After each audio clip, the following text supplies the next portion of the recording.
What do Mattel, Banana Republic, ButcherBox, and Glossier all have in common? They power their businesses with Shopify. Shopify is the most innovative and scaled commerce platform on the planet that also happens to have the best converting checkout on the planet. And that's no industry secret. That's Shopify. Learn more at shopify.com/enterprise. Ryan Reynolds here from Mint Mobile. With the price of just about everything going up during inflation, we thought we'd bring our prices down. So to help us, we brought in a reverse auctioneer, which is apparently a thing. Mint Mobile Unlimited Premium Wireless. How to get 30, 30, bit to get 30, bit to get 20, 20, 20, bit to get 20, 20, bit to get 15, 15, 15, 15, just $15 a month? Sold! Give it a try at mintmobile.com/switch. $45 upfront payment equivalent to $15 per month. New customers on first 3-month plan only. Taxes and fees extra. Speed slower above 40 gigabytes. See detail. Today on CityCast Denver, it's time for bus rapid transit construction to begin and make things messy on Colfax for the next few years. But what will the big changes to Denver's most iconic street mean for local businesses, drivers, and the surrounding community? I'm joined by two Colfax experts who both live and work in the neighborhood to talk about what it all means. Plus, Mutiny Information Cafe's rebirth, a Capitol Hill grocery store closes, and our Halloween candy hot takes. Today is Friday, October 4th. I'm Bree Davies, and here's what Denver's talking about.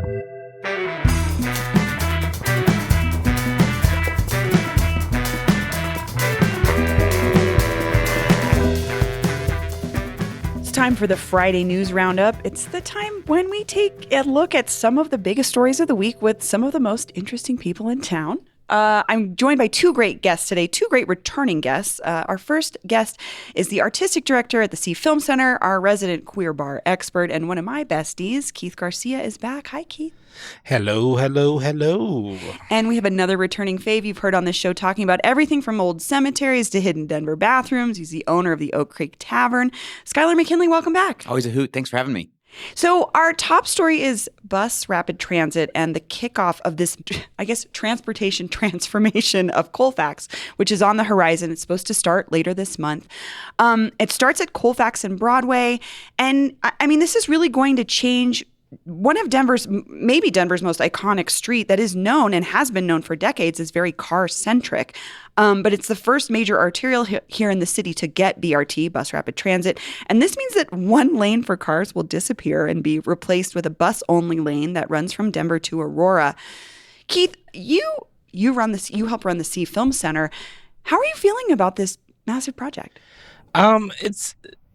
I'm interested in the notion of like anything that improves accessibility to Denver, Sure. to like all these places. And, I feel like it's taken forever to get any of those things that build us over to Boulder and all this stuff. We're just never going to see that stuff. The trains to nowhere we haven't exactly. seen, yes. The notion of the bus, though, is very interesting to me. My biggest problem with all of this is they've been talking about it for so long is I have yet to see like renderings of this thing. You'd think they would be leading with that to be like, this is what we're talking about to everybody. Instead, they just talk about it and then everyone goes, I've seen, how's that gonna work? I mean, they've definitely shared like renderings of like what a bus stop looks like within this thing, but it is hard to picture. Well, it's like they came by the sea, or some folks came by the sea with like information flyers, as the business to be like, here's what's coming and here's like all their stats. And yet still no rendering on it to be like, this is what we're talking about. Or this is what it might look like right in front of your business. Exactly. Which could be tough. So, Skylar, you're a longtime Colfax dweller, an employee at Pete's Satire, and in your professional life, you're a spokesperson for AAA. One of the big thoughts in planning when it comes to like this kind of major change in transit priorities is like kind of making it harder to drive while also hopefully enticing more people to ride the bus. But do you feel like this is something that drivers will be game for? Look, I think a couple thoughts on this. I was bartending at the Satire 2 nights ago, and this came up because everybody knows that this construction is happening. And I was talking to a couple of our regulars, and they said, the most asinine part of this whole deal, and these are guys who walk to the bar, by the way. They never drive. They're neighborhood guys. They're the ideal customer. Yeah. They're like, how many people are going to get hit trying to get to the bus in the middle of the road? Why didn't they just put it on, actually on the shoulder adjacent to the businesses where it works out better. And there's actually a lot of good reasons for that reduce headways and increase the frequency of things. So here's my gut. This is going to be terrible initially. This is going to be terrible for drivers. This is going to be terrible for business owners. This is going to be terrible for the connective tissue that is Colfax, in the same way that density has been frustrating when these capital construction projects happen, like where the old hotel was or the old laundromat was, and you can't walk there anymore. That's frustrating to me as a pedestrian. In the short term, it's frustrating. These big, important projects like this are always the worst thing on the planet in their short term. And then in the long term, they actually work. It's the growing pains part of it. Yeah. So my concern is actually not in the short term for Colfax. It's going to be rough. Drivers are going to have to adapt. It's going to be bad for people like me who live on 18th and 17th, who get a bunch of traffic. Same with 13th and 14th. That's going to be bad. The 10-year outlook, the 15-year outlook is both good and bad. It's good in that we're finally getting walkability. We have to take transit seriously if we're going to take the climate crisis seriously. Absolutely. This is going to revitalize a lot of Colfax that has a lot of vacancies and parking lots and things you don't really need in the year of our Lord, 2024 through 2030, right? The bad news is when all of that happens, Colfax has single-handedly resisted the Denverification of Denver. It really has. Colfax is still more Colfax than it is cool Denver, and this will change that. When you have a walkable, nice place that brings 25% more people in, that gets them speedily, that they're not being struck by cars, and I've seen fatalities happen on Colfax at race, right? Then suddenly it becomes, what Congress Avenue in Austin's become, where it's a walkable paradise. Good news and bad news. I think what I'm worried about is not that businesses will fail in this near term when there's a lot of construction. I worry that their rents are going to get jacked up when this is done, and suddenly all of the cool, gritty things that have lasted forever are gone, and those are condos. And that's what we really need to prevent happening with this. But quad transit is good. Yeah. Keith, what do you think about that, about Skylar's proposition that this could be bad in the short term, good in the long? Oh, I absolutely agree that the next few years, as that's the construction time, is going to be awful. We're gonna see a lot of confusion from everybody. Just as any new thing in Denver like that is everyone freaks out about any big change. Exactly. But I was in San Francisco and Oakland this July, and they have this middle lane bus rapid transit, and I went and sat in it. I didn't have to use the bus, but I was like, well, let me go sit in the bus stop and let me see how this kind of works. Feels as a pedestrian. Yeah, exactly. And it was fine. So I'm curious, obviously how this is all going to turn out. But I guess the bigger part is we haven't been over at Denver Film. We haven't really been on top of a lot of this because I think it's just been we've gotten the information. It's coming. Yeah. We got a million other things to worry about. But the question mark becomes, okay, when it does get to Elizabeth or Columbine and Colfax, what is that going to look like? We're going to start to see it obviously on Broadway as we see how the first few phases go, and we'll see. Well, also you guys have a parking garage that lets out onto Elizabeth Street. Mm-hmm. So, tentatively, it could not super impact your folks that are driving. Exactly. Too. There's no one that needs to park in front of the Lowenstein Cultureplex as as everything. So I just think that's maybe a saving grace for you all yes. in this transition time. Exactly. Well, the things that obviously everyone talks about is what's going to happen to my business if people can't park right in front of it? And the side streets will obviously be packed too because it is. Well, let's talk about that. Well, I just realized this in you talking about that, Skylar. Both of you live within a couple blocks of where this is coming. Are either of you concerned about that? Something that's been talked about is all the traffic that was on Colfax is going to push off into the other streets. Are either of you worried about that? Let's see, I live off of 16th and Penn. 16th with all the bike lane pole and everything is already kind of really annoying right now because all those poles create such weird visibility. Very confusing. Yeah. And it's one lane each side. So I don't know. That's probably just going to increase some more headache, but I wonder if people will even see it as an option because they already know it's kind of hard to navigate. Why would I go over there? Exactly. That's what pisses me off with the way that we do this, though. Okay. Right? Because there's some smart ways to do this sort of thing. So, all right, we know we're going to be closing a big chunk of Colfax down to cars. We know that folks are initially going to be resistant to not taking their car. So in the near term, when you make it more difficult to drive, it actually doesn't depress driving. It makes people more angry. If we were to really wrap our arms around this, we would close 16th off completely to vehicles, as we did during the pandemic. Which, that worked. right, which is, that I think, really where that worked. came from, Yes. right? Was like, we closed it off during the pandemic. It worked I rode that as a cyclist in that time. It was great. Yeah, but now it's this half measure where, we've confusing. created, we've done some bump outs, we've done some kermitting, which is when you've got that bike lane that's green and white, and we're still going to let cars on here. Well, all of those cars are now going to route there, right? When you've got issues on Colfax, they're going to route 13th and 14th, which are dangerous one-ways. One-ways Yes. are incredibly scary for pedestrians and bicyclists Super because dangerous. the cars don't slow down. And then where I live at 17th and Race, even walking to my first meeting this morning, I'm always terrified when I'm crossing 17th, which is also a one-way. Like, am I going to get hit by a car while looking at the cash register building today? And the answer's been no so far. Now, I will give Denver credit, and this is the city of Denver.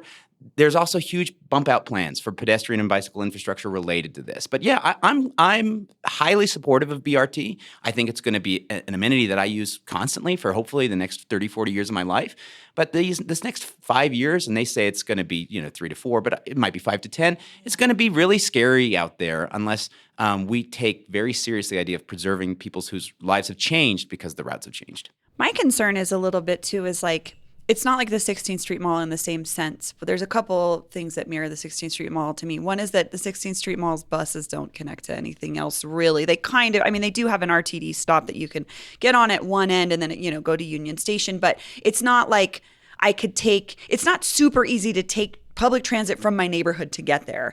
And if BRT, for whatever reason, we run out of money or whatever, and then it only is on Colfax and it's not connected to other parts of the network, is that going to make it not as useful? Because I'm coming from the west side, I still have to drive into the city unless I want to walk 25 blocks to the W line and then get to, you know what I mean? Yeah. I would say that for listeners who are learning about this and about to be frustrated with this, who are predominantly drivers or pedestrians or whatever. Sure.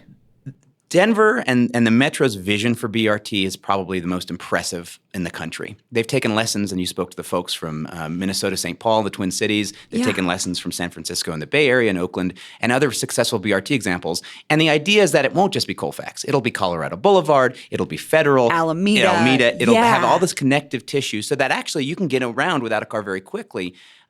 If that doesn't come to fruition, we're screwed, right? I'm just a little worried because we have in the past been promised things that don't. But they are talking ambitiously about this in a way that's like, okay, well, we're having a lot of meetings about this. Federal funds are flowing. This is also why, you don't think a lot about the federal government or the presidential election's not going to impact Colorado or what have you.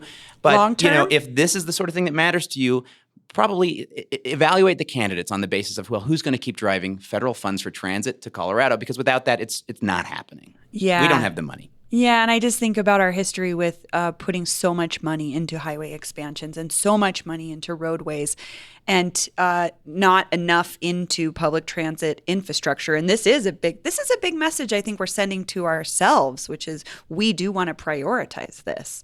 We want to prioritize the environment. We want to prioritize, again, like you said, 20, 30, 40 years. My son's 3 years old. I do hope that all of this comes to fruition and he doesn't have to have a car to live in Denver, which at this point, if you live anywhere outside of the city center, it can be tough to not have a car. Keith, do you think you and I we're car drivers, we're cruisers, we love to cruise together. Just as a person that drives your car a lot, what do you think about, is this going to make you change, or do you think that you could see yourself changing your own habits? It has to be about the ease of everything that comes from it. If everything is connected and I know that I don't have to take, 4, 5, 6 different things to get to one spot, and the time is, not increased threefold to do that. Sure. Sure. I could definitely look at changing my habits of driving. But until that happens, until it kind of feels like that's whatever, then probably not. We've had a relatively decent light rail system for as long as I can remember, and I've used it maybe 3 or 4 times. Taken it together. Yeah. It's only been if I'm if there's been something where, it's if you're going downtown, maybe just take the light rail because parking it's going to be too crazy. Yeah. And if I have to go downtown, then it's okay, sure, maybe I'll figure that out. Or if my car was in the shop or something there, whatever. Something that sort of forces your hand. Exactly. But, I'm 47, this bus We're set in our ways. Well, this will be done in 3, 4, 5 years. I'll be 50 something, and then add 10 years of trying it out and working in the next connections and of other streets. So I'll be 60 by the time that this is like a fully formed thing, and I will probably still be using my car at that point. No, I mean, I think that's an honest answer. I mean, that's the reality, is we have to be honest with ourselves. But again, Skylar, I think your point too is like, it's not for us necessarily. One other thing I want to talk about before we move on Colfax in particular was the last couple of weeks we've seen various announcements from businesses along Colfax saying they're closing. And I do want to be fair and say I don't think any of these said that BRT was the reason, right? Steve Snap and Dog said, we're done. We want to retire. Fox Run Cafe, which is a little farther up on East Colfax, said, personal reasons, we're just done. Natural Grocers, I want to talk about that later. I don't know. I'm confused about that. And then Lesbian Bar, Blush and Blue as well. But I don't know. When you guys think about new businesses or these legacy businesses, you kind of touched on this, Skylar, but should we be concerned that we might lose some businesses along the way of this project? I think it's inevitable. Now, Yeah. a credit to the Colfax Business Improvement District, a credit to City Council, especially Amanda Sawyer, who's on the Denver City Council, a credit to the mayor's office. A lot of folks are saying, hey, if we're not very thoughtful with how we use money to preserve these businesses, we're going to lose them. But at the end of the day, the grants that are out there aren't going to correspond. If you lose a 30 to 40% traffic count, then you're just not going to be able to make that up in grants. So I think the grant money might cover your property taxes or something, but it's not going to cover your loss of that much business. Yeah. So I think we should gird ourselves that we're going to lose some things, especially on that first stretch of Colfax that's going to be impacted first. That's right by the Capitol. It's already sort of a welter to move around. I think that's inevitable. I would say that for folks listening to this, everyone's going to talk about, well, the car drivers aren't coming down anymore, and so that's why we're losing the business. But you know what? I'm a purist on this, where it's like if you're going anywhere and ordering an alcoholic beverage, you should not drive, right? Yes. So car drivers fundamentally should not be doing this anyway. It's those of us who might be inclined to take an Uber or to walk across the street or to pop into Satellite Bar or pop into Pete's Satire or buy a book at the bookstore at Colfax and Grant. We have to keep doing that. Yeah. As the people who might have to walk through some construction. And that's still a sea change. Nobody wants to be, buying a book next to a jackhammer, but we have to if we want to preserve these businesses. Otherwise, it's just going to be that McDonald's at 13th and Penn, God. which hasn't been good since they got rid of the second floor, God, 10, they 15 years did. ago. How did I forget that? I was telling that to someone the other day. I was reminding them of that second floor, and they were like, what did they do on the second Can you floor? imagine? Ballroom. I know, I was like, can you imagine how lawless that would be these days? Like, there would be no way. You can't. First of all, no McDonald's is staffed anymore. There's like one person Right. running a robot. But oh my God, that's so crazy to think about. Keith, what do you think? Are there any other businesses along Colfax that you're worried about or thinking about? Because you're in a little bit different situation. You guys are a nonprofit. You do all kinds of different things. We own our building. And you own your building. Yeah. Huge point. Do you worry about anything else? Just like places you love? Yes, of course. Like all this stuff they keep telling everybody, get ready that there's going to be some displacement of your potential business.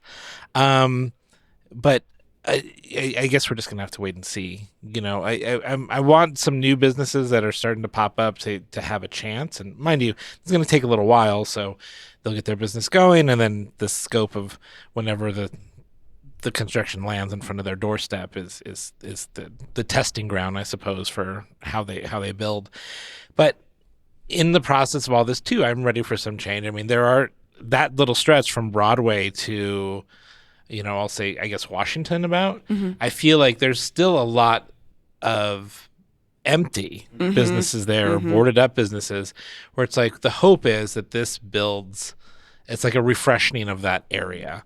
Because they're going to get new streetscaping and new trees and wider sidewalks. Exactly, yeah. And I think about Fanatic, which is right there, the pub place that's like the little hill going right up before Grant. Oh, yeah. There is no parking there. No, there's no. Because I go to the shish kebab place too, they're right and next I to just it, yeah. know there's usually not going to be parking. Exactly. So those aren't reliant on. Already, they don't rely on cars. Exactly. So, but it's just going to be about how's the walkability to that place. But I feel better that's those places like that will survive, and then other places that I guess, need cars to visit it, which I don't exactly know what those are, but Yeah.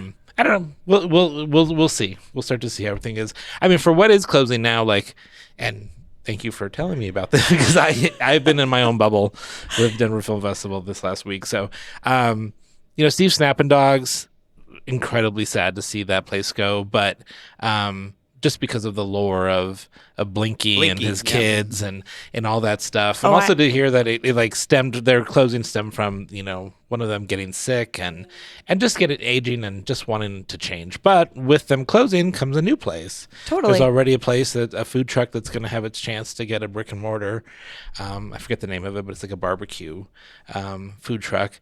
So it's like a kind of a natural transition too, where like a business wants to retire and we do get something new. I think it exactly could be like good. it is the empty storefronts that is the more the worrisome of everything. But if someone's just leaving and someone new's coming in, let's give it a shot. Before we move on, I'm sorry, you guys both just went over this Blinky story. That's the best part of Steve Can you please tell me? I'm sorry to go back. Oh, Could you my just tell goodness. this really quickly because I don't know what you're talking about. I can Scott. speed run through this. You don't know anything I don't know about the Blinky's my Steve goodness. Snappin' Dogs connection. Well, so I'll let him because this is square on in his department. But there's a hot dog there called Blinky the Reuben dog, and it's called that. And it's my favorite hot dog I've ever had. And I have maybe 10 hot dogs a day. Oh, no, no, I I'm need to kidding. go have it. Do I have time to have Go it? get a Blinky the Reuben dog before they Okay. go because the connection, the familial connection to Blinky, and I'll let Keith take over, is unparalleled. It's the Steve is what they're the kids of Blinky the Clown. Yes. So Steve married Linda. Who was Blinky's daughter. Yeah. And so there's all this Blinky memorabilia up there. I mean, and God, Blinky I lived a haven't long been there life. in so long. Yes. So I think that's kind of the saddest part for me is I like the fact that in our culture we had television clowns for a while. Yes. That people were like, this He is cool. This is our truly local a vestige, clown. though, Yeah. of a very old Denver. Yes, and Steve Snappin' Dogs was a direct connection to that through Linda, Steve's wife and partner. So we are losing Blinky at the same time we're losing Steve Snappin' Dogs. I will say this, though, and you and I talked about this when we were talking about the pressure on business owners. Steve was one of those guys who was there every day. I would go there and get a hot dog, and Steve is there. He's manning the the fryer. He was dealing with some health issues. So if anybody, after 20 years, and this is their dream come true, and before they leave, I encourage you to go read their website because the history of these two coming to run Steve Snappin' Dogs, he talks about it as everything is faded, about how they met, how they connected, how they ran a deli, how they got the hot dog place. getting Read goosebumps. that, and if anyone deserves to walk away with it on their terms, Steve and Linda do. Okay, that's a great note to end on. Go celebrate this end of an era for Steve's and celebrate the family moving on, retiring, and just throwing in the towel for all the good work that they've done. And look at the memorabilia while you're there I can't- because it's really- like that's in how the long it's bathrooms, been. it's on the walls, it's all like old interviews and pictures of Blinky and all sorts of stuff. Like that was part of the charm, was just like, a little bit of Blinky am I going to learn about today? Oh, I just wanted to go on Blinky and be in the birthday corner so bad. My neighbor got to go on Allison. I was so jealous when he sang his weird birthday song. Ugh. Well, that's perfect. We'll end there, and when we come back, we're talking Halloween candy. Boo.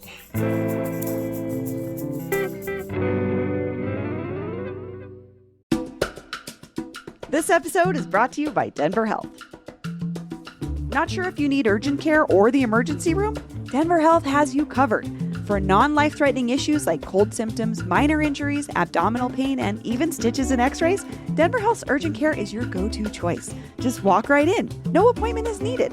With 4 convenient options including adult care, pediatric care, virtual visits, and a downtown location at 16th and California, Denver Health makes it easy to get the care you need when you need it. But remember, if you're facing a serious life-threatening condition, head to the emergency room right away. Urgent care is for those unexpected issues that need quick attention but aren't emergencies. Plus, Denver Health accepts most insurance plans. Check out Denver Health's amazing 5-star reviews on Google. Patients love Denver Health Urgent Care. Learn more at denverhealth.org/urgent care. That's denverhealth.org/urgent care. This episode is brought to you by Town Hall Collaborative. Town Hall Collaborative is a unique, mixed-use gathering space and bar featuring independently owned businesses that offer coffee, food, retail shops, cocktails, and so much more. Located in the heart of Denver's Art District on Santa Fe, this independently queer and women-owned business hosts hundreds of events all year long. Think comedy shows, concerts, trivia, and food truck nights. The space is also available for private rentals. Throw your next birthday bash or wedding at Town Hall. Town Hall Collaborative, my dream venue. It's a bar, but it has really good coffee. Queen City. It's delicious. They have couches, they have nice tables, they have concerts. I love this place. Plus, join Town Hall on Friday, October 4th to celebrate their second anniversary during the First Friday Art Walk. Enjoy drink specials, food, live entertainment, and shopping at the Town Hall Marketplace from 4 p.m. to midnight. For more information, a full calendar, or to book your next event at Town Hall, visit townhallcollaborative.com. That's townhallcollaborative.com. And we're back. We're joined by producer Olivia Jewel Love. Hi, Olivia. Good morning, you all. And we're hitting the hard-hitting news topic of Halloween candy because it is the season. 'Tis the season, baby. We got another Olivia's top 5. Are we top 5 worst Halloween candy or top 5 best? Whichever you want. I got both. So. Oh gosh, do you guys have a preference? I mean, I'm just sad that you did not bring enough to share with the class. I would say my number one worst one would be a Reese's peanut butter cup with a razor blade inside. That's my least favorite Halloween candy. But other than that, my best is when somebody accidentally gives me an edible. Oopsies, I gave it to the kids. Hell yeah. I don't know. Don't knock the razor blade. It's for as effect. long as you can find it. I don't know how to pick. I want to know what you're most passionate about. All of it. But I will say that when I was thinking about these lists, I was thinking about stuff you get handed like as a trick-or-treater. I'm not thinking about like just candy you buy. I'm thinking about trick-or-treating candy. I'm not thinking about just like candy. So as Brie and I the fun size world seems to only exist at Halloween time. Or at like Walgreens. But who wants to go to Walgreens? Nobody. No one. Nobody. It's the 9th layer of hell. But Brie and I were talking about this off mic. Candy corn. I'm a candy corn apologist. Same. But I like it with peanuts. Candy corn and peanuts mixed together is like the sweet and salty. I think it's good, personally. That's a real Nana take. I like to smoke it. Well, that's consumption. Roll it up. That's consumption. Let's do worst candy because I feel like that's going to be more maybe divisive. All right. Well, okay. So we'll go 5 to like top worst. Yes. So tied for number 5. All right. We're going to give a tie. Okay. Milk Duds. Oh, I love Milk Duds. And just the plain Hershey's bar. Okay. Now, are we coming from Halloween candy? Yes. Like this is what you do not as a your bag. Trick or treater. Yeah. These are not high stakes candies. You're giving me a plain Hershey's bar? No. That's pretty screwed up. Yeah. It is because we all know that like Hershey's is not very good chocolate. That's for s'mores. It needs to be with something else. You didn't try. That's just the like lame candy that comes in the multi-pack. You should have picked that one out. It's always the last thing in a candy dish that gets left. I'll have especially if it's the mini regular Hershey. It's like, that's like desperate am I the world's smallest chef? It is garbage. That's like 3 a.m. candy. And the Halloween size Milk Duds are usually not fresh. No, and I think that makes them better. Oh, you like to gnaw on a Milk Dud for 4 hours. You have to remember, I'm from Pueblo, so we're still dealing with candy from 10, 15 seasons ago. Today, fresh. That's the new stuff. So that was my. Oh, I got malted milk. There are no trucks that deliver to Pueblo. This was my point, Keith. I think the Milk Duds, they always have been there. Like they feel like they're at least a couple years old, so they've got like a film on them, and like usually they become one giant Milk Dud. It does feel like backstock, and they're usually really hard, and they like stick in your teeth and feel like they're gonna rip your teeth dental nightmare. Out. Yeah, they just are hazardous and they just sound like rocks in that little box. So don't like it. Not a high stakes candy, not something you're going to be able to trade for anything good. So not it. All right, number 4, worst. 6-lits. Oh, we were going to fight about this. I'm such a granny. It's a granny candy. It's a carob. It's basically like a fake M&M. And it's made out of off-brand M&M made out of carob instead of Six-lits? Yeah. Oh, I sometimes love them. Our only redeeming factor is sometimes they come in a package that makes it look like a caterpillar. Yes. That's the design. That's like their only redeeming I'm only factor. taking away that this is a great band name. Yeah, That's Sixlets. probably a terrible It is a candy. good. I They know, suck. and I doubt the Sixlets Corporation would sue you over Yeah, it, but at me, but yeah, they suck. Okay, unbelievable. Third one, unbelievable. If this ends up in your basket, Good and Plenty.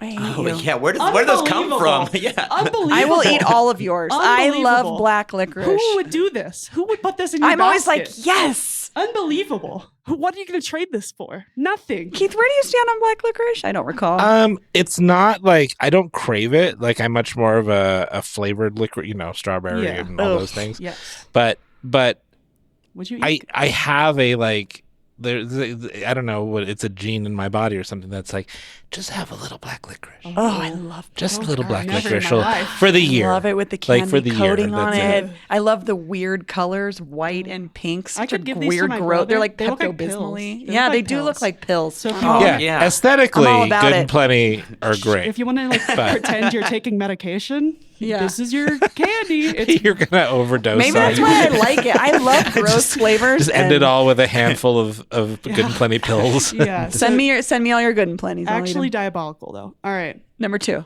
Whoppers. Oh, I was about to curse right now. That was gonna be a little Whoppers, aggressive. no. the texture, the slow like melt of the chocolate, and then I into think- that crispy Malted milk Aren't they is the a same thing. Yeah. It's malted milk balls. yeah, it's malted Yes. milk balls. They Yes. are. I'm But milk balls. the Xerox name, is Whoppers. But I prefer what they're called in the UK, which is Maltesers. But Hey girl, Malteser. Maltesers. I think that the texture means you have pica. Personally, Oh, that I like to eat dirt. I think it means you want to eat chalk. That's Oh, the I texture no, it's giving. just it's a quick crisp. This is chomp this is the and bottom then of See, I like chocolate. the slow, like it just like disintegrates the Ew. chocolate, and then You you suck get to on the it? weird. Oh yeah, Oh. I love those. I did learn, and I haven't tried it yet. And mind you, I operate a movie theater, so I can do that anytime I want to. But is in the UK, it's Maltesers and popcorn is what they do. So they just sprinkle the Maltesers Oh, on onto the warm popcorn? Let it put some chocolate on there, and Do then you have they- a crunch with the popcorn and the malted milk. In the UK though, do they cover their popcorn in weird, gross, fake butter like we do? gross. Fake. Speak for I yourself. feel I mean, it looks like no sludge. fake butter at the Sea Film Center. Yeah. First of all, They got that Um, grade A Kerry Gold.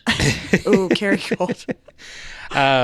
But I have a feeling that that's one of the things that they banned in the. We always Yeah, hear they that do have better there's- standards for their FDA than we. Exactly. we I love do. so. butter personally, but you know, It's I not don't know. butter, I it's think oil. I think Whoppers are not a like top tier trading candy. I don't think they're going to be high stakes, especially when they come in those little 3-packs, the Yeah. little ones. That's Kinda always at the skimpy. bottom Oh, of the yeah. See, table. no, but see that I Trick- used to love those because you used Quick to just hit. you put it in your mouth and you just pop them. You pull 'em You out?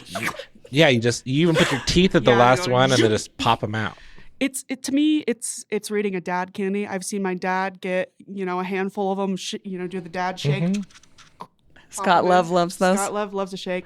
All right, number 1, Oh boy. dots. Oh, yeah, Oh. easy. No brainer. Dots. Yeah, Terrible. that's fair. Worst. I mean, they just they hurt my teeth. Has anybody ever bought a box of dots? at the Yes. hey? You sell them at the movie People theater, buy right? those? Or We don't do you have not dots. anymore? I don't think we have dots at our People place. would buy a box of dots, like not in a multi-pack of candy. Mm-hmm.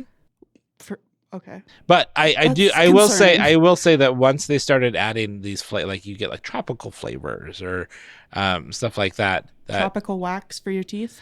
But listen, Listen, you all need right, to Dawn's you need apologist to here. any All right. any candy you purchase, you should Okay. spend a couple of minutes in the aisle. Yes. Because you do need to thump the box and shake it. Yes. And I am going to you get gotta know the a texture. seemingly fresh box of dots. I'll give it a squeeze and see that this is malleable. I've never had It's a not fresh gonna dot. roll around in my mouth, and I'm not gonna break a tooth on it. Like That's this what is I'm gonna worried this is about. gonna be a nice squeeze to a juicy pop. I didn't know they made dots like that. I didn't know there were soft, juicy dots. Well, I mean, I've the only ever had candy, the rock Halloween hard candy kind. dots are probably all of this. How old That's do you think everything they that are? fell off the conveyor belt is what ends up in the fun Yeah, size. they pick them up off the floor. And Exactly, just put 'em in and they're little like, fun-size the boxes. kids will love them. We said fun on the package, so they have to be. I Did we lie to mean, you? These are fun. You could trade probably 10 packages of fun size dots for maybe one fun size Snicker. That I would think probably be the going rate, I would say. I licked them and stuck them to my wall in high school, and I had a wall of That's dots. Learning a lot this I episode. used know. to, with So dots gross. as a kid, I used to put as many, like I would get a full box. I'd put as many of them in my mouth as I could. Oh my God, to this is get like to a sort parent's of nightmare. build like the chomp of just like wow wow wow wow wow. Like- Sensory seeking, I see. Yes, exactly. These are the little things I OG like. fidget toy. Exactly. Dots. in your mouth. And then with the toothbrush that the asshole house on Oh my gosh, Halloween yeah. would give you in your trick or Did treat people bag. really do this? I Yes, never came honorable across mention. this. Honorable mention for worst: toothbrush, raisins, and the 3 rose art crayons. Yeah. Did they do toothbrushes in Pueblo? No, down and in my Pueblo? uncle was a dentist. Like he was literally Dr. Joe the dentist was my uncle, the patriarch of our family, my great uncle, and they gave out full size candy bars. I guess that's probably job security. Yeah, I was right? gonna say he's I just never locking got, himself I in. never got crayons. I never got a toothbrush. Nothing. You know what? Growing up in Pueblo and trick or treating, it sort of feels like Leave It to Beaver. We're like, this is amazing. This is the best night of the year. Yeah. I would say if you're that household that's like, I'm going to give toothbrushes because it's good. Just turn your light Screw off. the toothbrush, but give floss. Oh, Yeah. Floss is a much better thing. And besides, that's what dentists all tell us all to do anyway, that's I don't know. the secret Whatever. to tooth care is flossing. So help get that wad of dot that I've worked up for a while just right out of my gums. Well, okay. Is that the number one worst? Is that what you Yeah, think? dots. Number one worst, dots, I think. Did you think it was going to be something else? Where would you have flipped because it? it frankly did not deserve that. But What would you give worst? oh my god. Did we have we met a candy I mean, we you don't are at like? the movie Yes. theater, so- There is Mary Jane's? I forget what it's called entirely. honey? No. It's like violet something, but it's a lavender fucking candy. You know what? I don't even like lavender, but I do like lavender candy. I 'cause like I'm lavender disgusting. lattes. But see, the lavender candy tastes like you accidentally ate like a An air soap freshener? pack. Yeah, or an air Personally, freshener. I did that as a child. Okay. Well, if you have any Halloween candy hot takes, give us a call, 720-500-5418. We're going to take a quick break, and when we come back, our wins and fails of the week. Thank you, Olivia. Thanks for doing that. pleasure.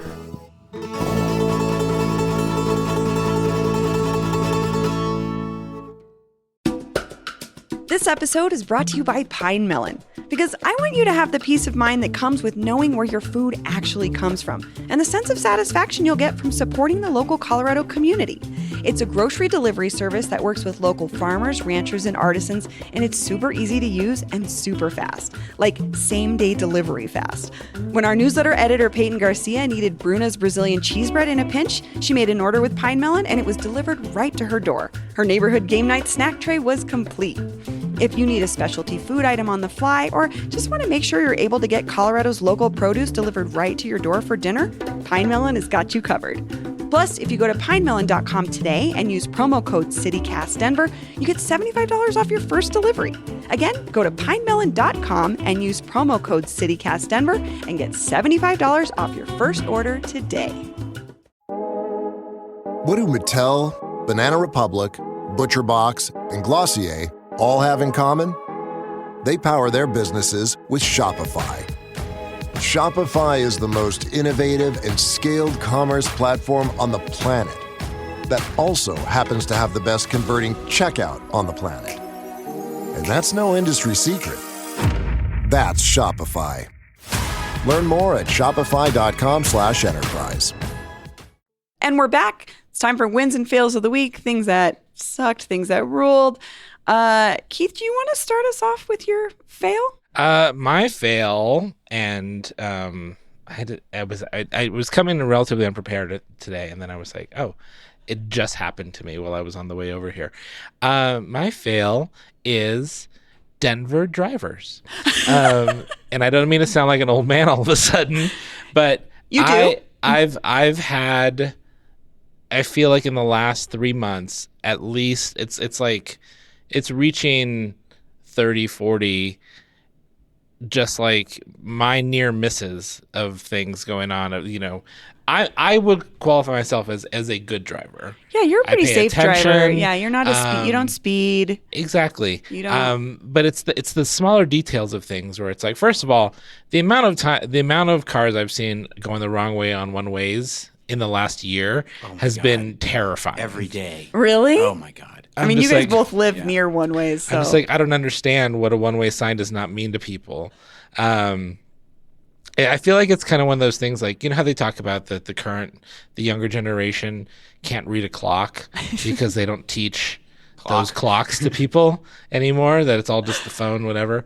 I feel like the one-way signs must be part of that thing that are not teaching anybody about driving. Anyway, just terrible driving. It's not even like people's aggression or anything, although the incident today was that I was at a two-way stop with a one-way street in between, and I had to turn left. This person had stopped before me across the way. So you were gonna... And so they were the right of way Let at a them go. stop sign. That's what you do.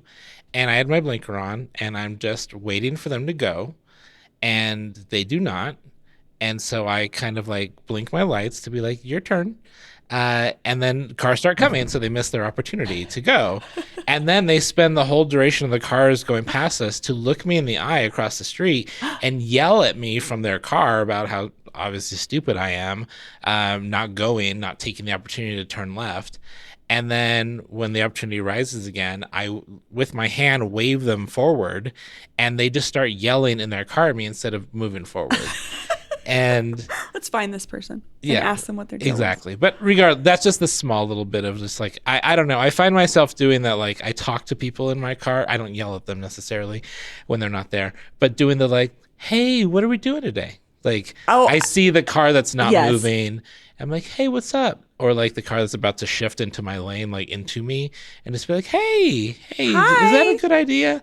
I don't know. It makes me feel crazy to have this I realize I interaction do all that the too, time. because there's a little person behind me in a car seat who was repeating what I'm saying. And the other day he said to me, hey, girl. You have an Oompa Loompa? I do. I keep him only in my car.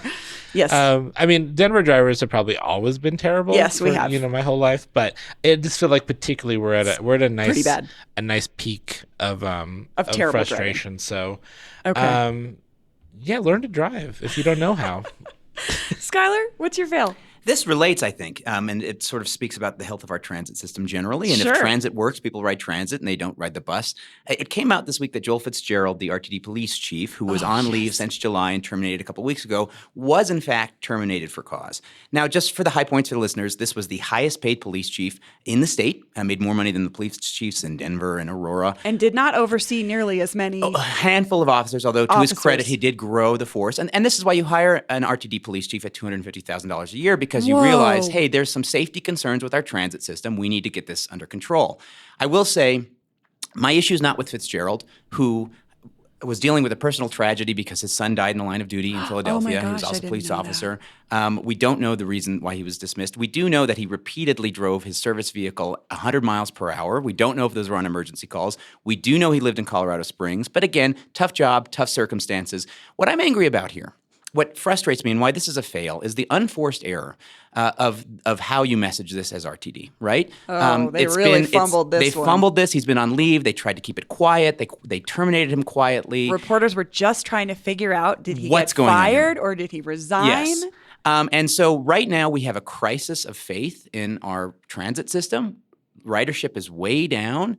And if you're messing this up, where it's like, well, we hired this police chief to change everything, and then we had to hide him. We didn't want him going to work anymore. We don't know what and happened. don't ask about what happened to the police chief. We were paying $250,000 a year. I mean, literally, don't ask. Yes, There was that. don't ask. I think Yes. it was Brandon Richard from Denver 7 had that video on Twitter. We talked about it earlier this week, where RTD CEO Deborah Johnson, he asked what happened, and she stood there blankly, said nothing, and walked away. Yeah. And so by all accounts, this was a highly competent police officer who did very well in other postings. I really hope the best for him.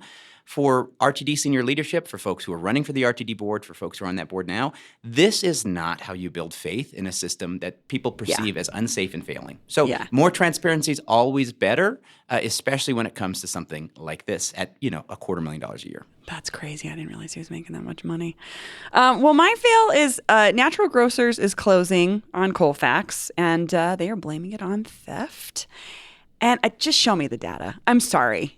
Are you a low-performing store? What's really going on here? I thought it was very interesting in this piece. I think it was from Business Den, where the owners of Argonaut, who actually own the Safeway building, the Natural Grocers building as well, said, well, we believe them, but we don't have that same problem. And I was like, they share a parking lot on Colfax, and they are a liquor store, and they don't have the same problems with theft and other and dangerous behavior or whatever. And I'm just struggling with this city's constant narrative that unhoused people, that drunk people, that quote crazy people, that people on drugs, however you decide to call them, are the problem of everything in this city. They're the reason every business is failing. And I just don't buy it.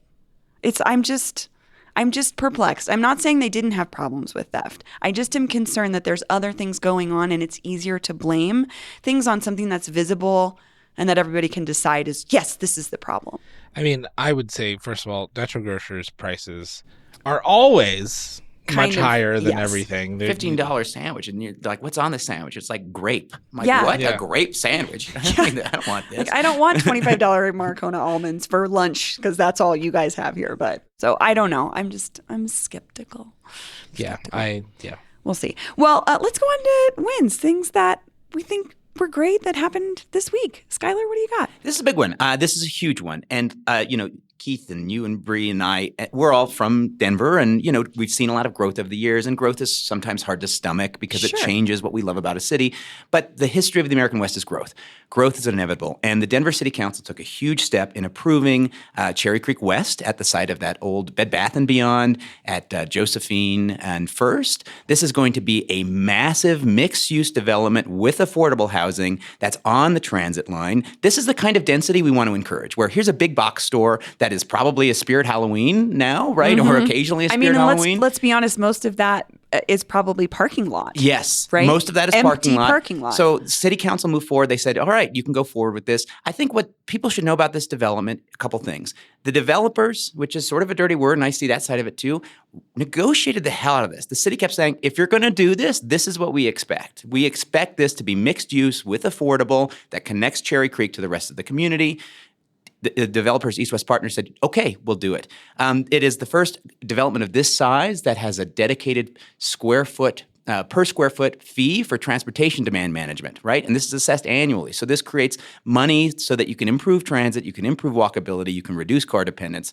And again, it's currently an empty Bed Bath & Beyond that occasionally is a farmer market. And they also said, well, we'll have space for the farmer's market. So this is going to radically reshape that portion of Cherry Creek. It's going to make it so some folks who work at Cherry Creek are able to live at Cherry Creek. Oh, this is my hope. Yeah. And so all told, if you're going to have growth and you can't avoid growth, this is the way to do it. Yeah, I'm cautiously optimistic about this as well. We did a whole week about Cherry Creek and this development, I think last year or the year before. I'll share a link in the show notes. We did a conversation with one of the developers about this very thing, and we did a live panel as well. And one of the concerns was, can a janitor that's working at Cherry Creek Mall afford to live over there? That's what my hope would be as well. And I think we can only go up from here, like in terms of like quality of life when it comes to replacing an empty parking lot. And yes, that used to be a beautiful department store once upon a time. It hasn't been for a very long time.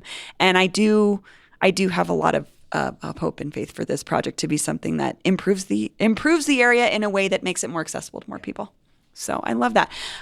Keith, what's your win? My win, I got two kind of. Number one, it's finally October, so it's your time. Yeah, as I wear my orange and black T-shirt, and everyone can shut up about being too early on, That's me. Celebrating Halloween. Looking at you, Bree. Yeah, correct. And so, all of us Halloweenies can let our freak flags fly and just go ham. So all the horror movie watching, all the just buying candy, all the costume ideas, all the everything. So I'm just always ecstatic to roll into that season. Freddy Krueger sweater and all. Yep, everything. But obviously, with my role at the Sea Film Center with Denver Film, the Denver Film Festival is coming up, our 47th. 47th. That's amazing. I'm always as old as the festival, which is always a lovely key. I was started in 1977, but their first one was 78. So that's the weird math beat on it that. A little bit. But November 1st to the 10th, it's coming up. But today, Friday at 10 a.m., the general public can buy tickets to the film festival. So you better get on it. Denverfilm.org is where you can see the full schedule. And It is intimidating. We have about There's a 100, lot. 120 feature films. Yes. And like 80 short films that are put into packages. It's just it's the grandest time of the year for movie lovers, for movie watchers, and we're just so excited to roll this particular festival out, just because I just feel like it just came together very nicely. It's such a diverse selection of films. It's from such a all over cool the thing that world. Denver has. You know, we're sharing a whole bunch of venues. We're sharing the wealth amongst not just the Sea Film Center, but the Denver Botanic Gardens and their theater over there. Oh yeah, their new building. Yeah, That's awesome. we're doing our opening night and some other major films at the MCA Holiday Theater. Oh, fun, on the north we're- side. Nice. Yeah, we're really sprucing that place up with them with their AV, and it's going to be a really great experience. And the Ellie Calkins Opera House, and then we'll be activating all these other places around town for parties and events. I was just going to say, I do want to give a shout out. The after parties are always great. You Exactly. often DJ a couple, and it's just fun. It's a Lap fun thing. DJ, but yeah. No, it's a fun thing to do, even if you don't consider yourself a movie person like myself. It's like a cool way to discover new directors, filmmakers, see cool panels, see some famous people. Like, And have a there's good always party. a huge focus too on Colorado-made cinema. So there's a bunch of great new films that are premiering of Colorado filmmakers, and you know, you don't have to see 125 films. You just have to see one, and you will find one film that you'll be like, wow. And it may be one that like doesn't end up coming out, like doesn't hit the mainstream afterwards. It may be one that you only saw at the festival, and then that's the only time that film ever It's really a special played. moment. Yeah, so just dive on into that, to the program, which is available at denverfilm.org, and start snapping up those tickets, because things are going to sell out very fast. I'll just say that. Okay, We've that's got a good. lot of That's a good stuff. pro tip. I love it. And then visit the Sea Film Center up until then, because we got what's going on all the time. And Well, and like you said, it's spooky season, and It's I know spooky you've season. probably got some good stuff up your sleeve. I didn't go ham on horror films, but we do have some key greats coming. It's the 50th anniversary of the Texas Chainsaw Massacre, and so Fun. we'll be celebrating that, along with, which ties to a film in the Denver Film Festival called Chain Reactions, from a Colorado filmmaker and Colorado filmmaking team, Alexander Philippe, and some folks at Milk House, that is about the inspiration of Texas Chainsaw Massacre on people around the world, like Stephen King and other famous horror hounds. Cool. So yeah, come watch the original, watch the documentary at the Denver Film Festival, and Sounds fun. We'll put a and link in the you're show fine. notes. Yeah. Well, I'll just close us out. It's Friday, and Mutiny Information Cafe officially opens in Inglewood today. So congratulations to Matt and Jim and everybody down there. They're at Broadway in Old Hampton. They're going to have sales on comic books, giveaways, all kinds of fun stuff. Go check out their new spot.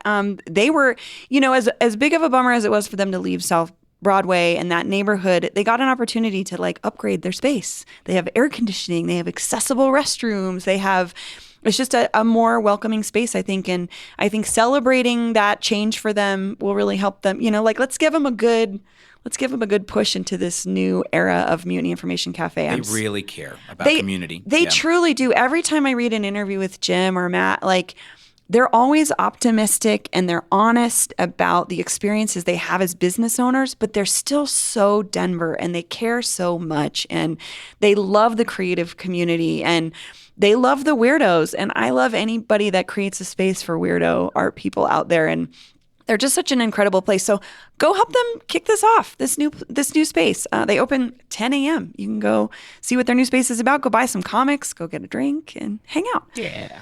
Well, Keith, Skylar, thank you so much. This was really fun. Thanks for having me and us. Happy October. That's all for today here on CityCast Denver. Our producers this week were Paul Caroli, Olivia Jewel Love, and Lizzie Goldsmith.